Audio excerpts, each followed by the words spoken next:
Hey, Omnes, I've been noticing a problem lately, especially as some of you guys are doing composition assignments, and it's that you guys aren't paying a whole lot of attention to your noun adjective agreement. Now, this is something we've talked about in class, but clearly something needs reviewing, and honestly, this is geared toward Latin 1, but Latin 3, y'all probably need to review it too. So make sure that you guys are paying attention to your noun adjective agreement. And when I talk about noun adjective agreement, what I'm saying here is that your nouns and your adjectives must agree with each other. Okay? Now, in English, we make our nouns and adjectives agree with each other just by sticking the adjective in front of the noun. We don't do anything special. We just have word order to inform our meaning. But in Latin, when you want your nouns and adjectives to agree with each other, they might be next to each other. They probably will be. But the most important bit is that they be in the same case, number, and gender. If they're not in the same case, number, and gender, it doesn't matter if they're next to each other, then they don't agree. And even if they're not next to each other, if they're in the same case, number, and gender, then they do agree. Okay? So the case, number, and gender has to be the same, and all three of them have to be the same. Otherwise, your noun and adjective do not agree and they don't go together. So, for example, here's a real simple sentence. It says, do you see that lofty building? All right. And so I've got my verb, do you see? I've got my direct object here, building, and it's neuter and singular, right? It's in the direct object, the accusative form, because it's my direct object. It's neuter and singular just because that word happens to be neuter, and I used only one building, not multiple. The crucial bit here, though, is that altum is also singular, neuter, and accusative. If it were not all three of those things, it wouldn't agree. Like, for instance, down here, I wrote the same sentence but wrong. It still says, do you see that building? But now alta has the wrong ending on it, and it no longer describes the building. I mean, if you tried really hard, you might still make sense of this, but it does not say, do you see the high building? It says something like, lofty lady, do you see the building? And frankly, that's not something you're going to need to say. That sentence is really just wrong. So, here's another easy example. I love long books, right? We've got our verb, I love. We've got our adjective, or our direct object, rather, libros, books, and then our adjective, longos, which is describing the books. And it does describe the books because longos is accusative, masculine, and plural. If it were not all three of those things, then it wouldn't be able to describe libros, which is accusative, masculine, and plural. They go together, they agree. Whereas, the kind of mistake that I often see you guys making is you'll just stick any old ending on there, like so, where this says, I love books, and then the word long or tall is there, but it doesn't agree with anything. There's just nothing for that to go with.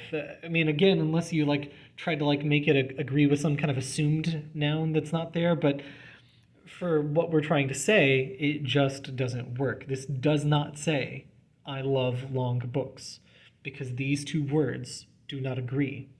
Now, another thing you want to be careful of is don't assume that nouns and adjectives have to have the exact same letters at the end. In this one, they did, because they were both second declension words. In this one, they did. Again, I used two second declension words here, but check out this sentence. I love short books.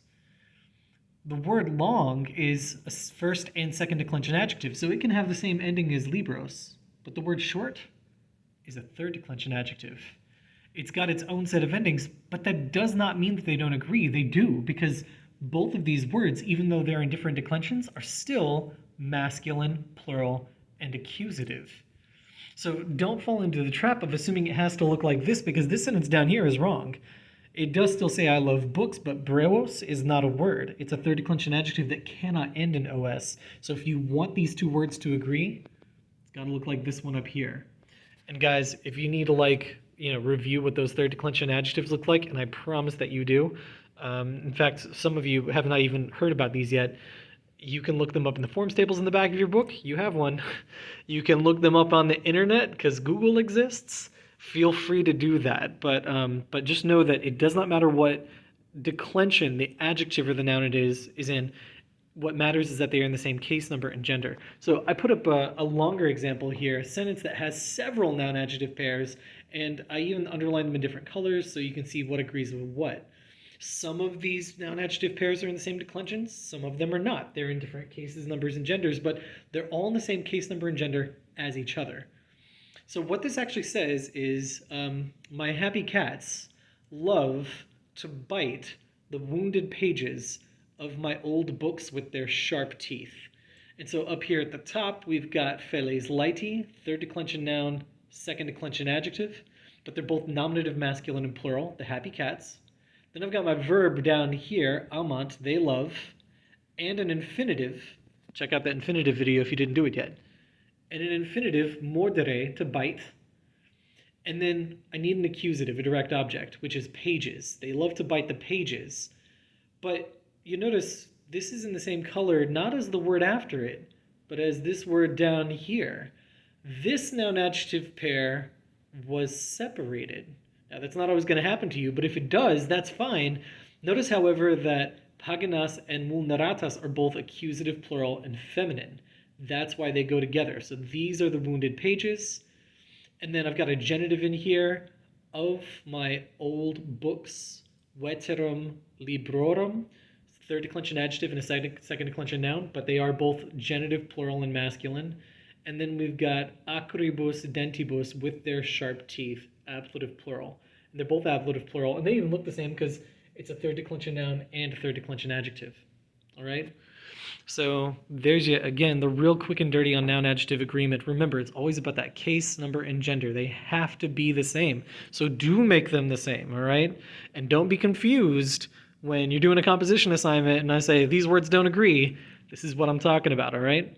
And if you don't remember what ending you need, use those resource materials that you have. Reference books, forms pages, and reference tables online. Use them when you're trying to write so you spell your stuff right and so that your nouns and your adjectives agree.